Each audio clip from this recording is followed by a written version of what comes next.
10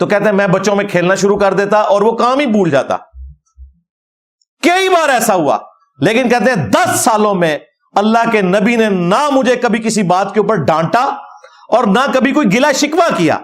زیادہ سے زیادہ ہوا کہ کبھی میں زیادہ لیٹ ہو گیا تو آپ میرے پیچھے آتے اور مجھے بچوں میں کھیلتے ہوئے دیکھتے تو پیار سے بلاتے, انیس, نام تھا انس, انیس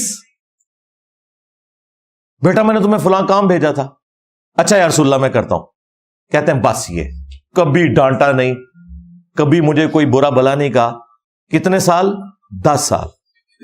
اور تمہارے جو عبد القادر جیلانی جن کو تم غوث پاک کہتے ہو, اور تم نہیں ہمیں بتایا ہے, اور تمہارے باپا جانی نے لکھا ہے, بلکہ ایک چھوٹو مولوی تمہارا جو ہے فرنٹ مین, وہ ویڈیو میں بیان کر رہا ہے کہ عبد القادر جیلانی کے مرید نے ایک دفعہ وہ لوٹے کی ٹوٹی جو ہے وہ قبلہ رخ رکھنا بھول گیا تو نگاہ مار کے مرید کو جلا کے راکھ کر دیا. شیخ عبد القادر جیلانی کو کچھ لوگ ملنے کے لیے آئے تو جب ان کے پاس پہنچے تو ان کا ایک جو غلام تھا اس نے لوٹا جو رکھا تو لوٹے کی ٹوٹی قبلہ کی طرف نہیں کی. تو شیخ عبد القادر جیلانی غوث پاک سرکار رضی اللہ تعالیٰ عنہ کو اس پر ملال ہوا, تو آپ نے جلال سے اس کی طرف دیکھا تو وہ آپ کی نگاہ کی تاب نہ لاتے ہوئے جاں بحق ہو گیا. اندازہ کریں توڑا بابا ہوئے 302 لگ دیجئے ہوتے تھے, قتل ناحق کیا ہے, اور یہ دنیا کی سزا ہے, آخرت میں ہمیشہ کی جہنم ہے قتل ناحق کے لیے مؤمن کے. سورۃ النساء پڑھ کے دیکھ لیں. قتل ناحق, کیا اسلام میں لوٹے کی ٹوٹی قبلہ رخ نہ ہو تو اس کی سزا قتل ہے؟ کہتے نہیں وہ قتل کے ارادے سے نہیں کیا تھا. اچھا جی تھوڑے بزرگوں کو تو سب کچھ پتا ہوتا ہے کہ آگے کیا ہونے والا ہے. یہ ہالی ووڈ کی فلمیں جو آپ کو نظر آتی ہیں نگاہ مار کے وہ شوائیں نکالتے ہیں, یہ انہوں نے ان کے بابوں سے لیے ہوئے سارے واقعات. اور بابے صرف نگاہیں مار کے نا, صرف نگاہیں مار کے مرید جلاتے تھے. آج تک کسی بابے نے یوٹیوب کے اوپر جو رسول اللہ کی شان میں گستاخانہ ویڈیوز ہیں نا وہ نگاہ مار کے ڈیلیٹ نہیں کی. وہ بابا خادم رضوی صاحب کہتے تھے نا کہ جی امام مالک فرماندے نے امت مر جائے کہ نبی دی گستاخیاں ہو رہی ہیں اور امت کچھ نہیں کر. امام مالک فرماندے تھے پھر امت زندہ کیوں ہے, پھر مر جائے ساری, پھر مر جائے ساری. پوری عالم اسلام اس وقت یا تو مر جائے, یا تو مر جائے سارا عالم اسلام, یا پھر حضور کی عزت پر پہرا دے. بس دو باتوں میں سے ایک بات ہے, بس یا سارا اکٹھا ہو کے مر جائے تو یا پھر فرانس کو جواب دے. میں کہا جو بابیا رک جا, تیرے بابے مر جان, پہلے غوث کتب افضال مر جان, تیرے سارے ٹومی مر جان. کیا انہوں نے اپنے نبی کا کلمہ نہیں پڑھا ہوا؟ ان کا کام نہیں تھا کہ گستاخیاں ہو رہی ہیں تو وہ ڈیلیٹ کرتے؟